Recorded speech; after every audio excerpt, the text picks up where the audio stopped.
అందరూ బాగున్నారా? నేను మీ సాయి శృతి. ఈరోజు మనం హనుమాన్ గురించి చెప్పుకుందాం.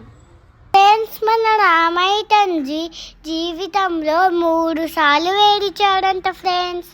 ఒకసారేమో దశరథ మహారాజు చనిపోయినప్పుడు, రెండోసారి రావణుడు సీతమ్మ తల్లిని ఎత్తుకెళ్ళినప్పుడు, మూడోసారేమో ఇంద్రజిత్తు లక్ష్మణుణ్ణి బాణంతో కొట్టినప్పుడు.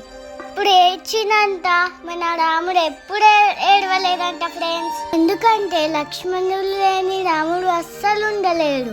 లక్ష్మణుడు లేని రాముడిని మనం అసలు చూడలేము ఫ్రెండ్స్. అప్పుడు రాముడు పడిపోయి ఏడుస్తూ ఉంటాడు. అప్పుడు మన రాముడి దగ్గరికి ఆంజనేయ స్వామి వస్తాడు. స్వామి, ఎందుకు ఏడుస్తున్నావు స్వామి?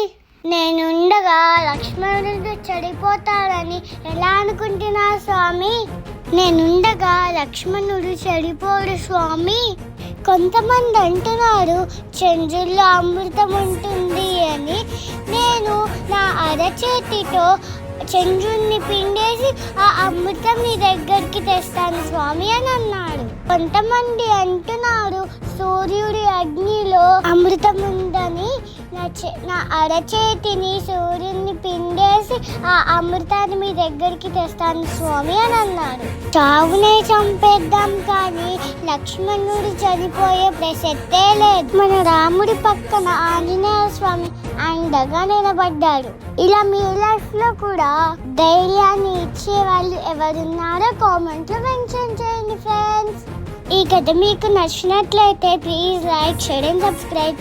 జై సీతారాం, భారత్ మాతా కీ జై.